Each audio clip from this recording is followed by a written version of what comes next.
hypothetical that I think is an unreasonable hypothetical, and the answer is we did what we did. We did the right thing based on what we knew at that time. I think we made mistakes following the conduct or the collapse of Saddam's government. Mayor Giuliani, same question to you. Was it, knowing what you know right now, was it a good decision? Absolutely the right thing to do.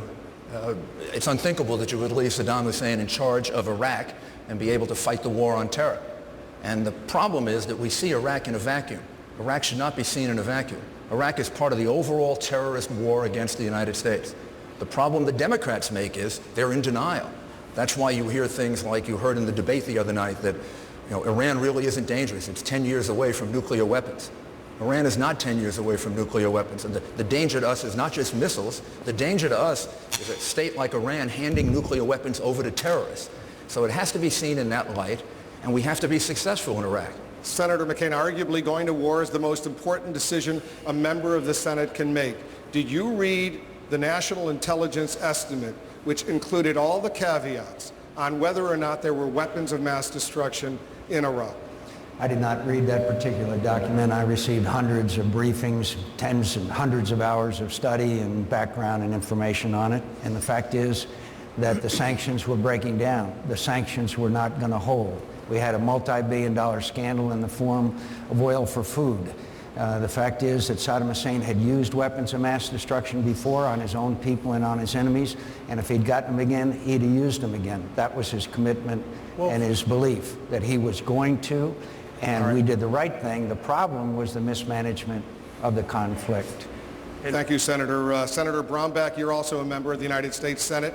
Did you read that classified National Intelligence Estimate? I don't remember that report. I had a number of briefings, and I held a number of committee hearings.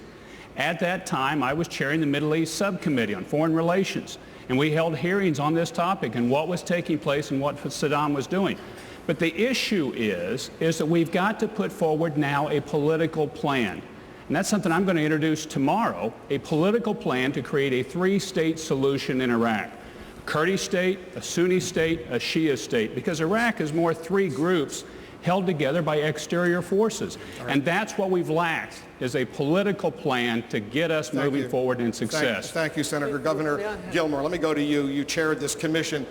Do you think it was appropriate that members of Congress would authorize the president to go to war without reading that National Intelligence Estimate?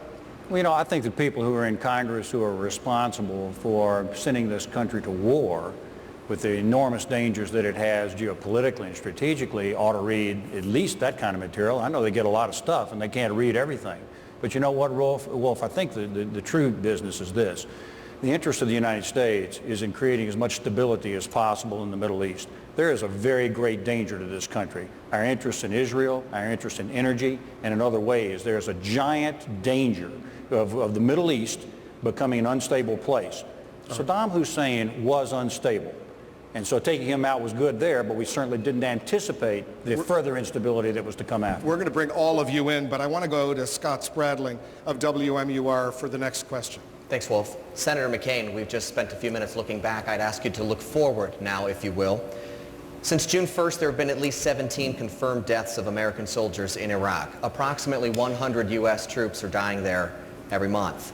If our top military commander in Iraq, General Petraeus, reports back to Congress this September that the surge hasn't significantly improved the situation on the ground, what then? Well, let me say, first of all, I know how frustrated and saddened all Americans are. This morning, I was with the family of Matthew Stanley of Wolfboro, who sacrificed his life, and our hearts and our sympathy goes out to all those who have sacrificed their lives in this conflict. I won't think this strategy needs to be given a chance to succeed. We haven't barely gotten the 5th Brigade over there, which is part of this strategy. I am convinced that if we fail and we have to withdraw, they will follow us home. It will be a base for al-Qaeda, and we will be facing greater challenges and greater sacrifices than that already made by Matthew Stanley and his family. There is no doubt in my mind that this will become a base for terrorism. There will be chaos in the region. And when Senator Clinton says this is Mr. Bush's war, that this is President Bush's war, when President Clinton was in power, I didn't say that Bosnia, our intervention there, was President Clinton's war. When we intervened in Kosovo, I didn't say it was President Clinton's war.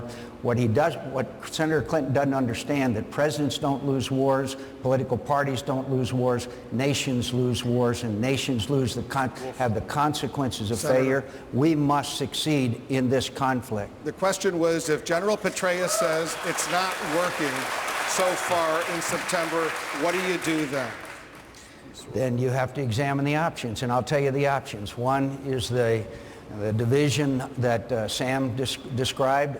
You would have to divide bedrooms in Baghdad because Sunni and Shia are married to each other. You have 2 million Sunni and 4 million Shia living in Baghdad together. You would draw to the borders and watch genocide take place inside Baghdad. You watch the destabilization of Jordan. You see further jeopardy of Israel because of the threats of Hezbollah and Iranian hegemony in the region. All of the options I could run through with you, my friend, none of them are good. That's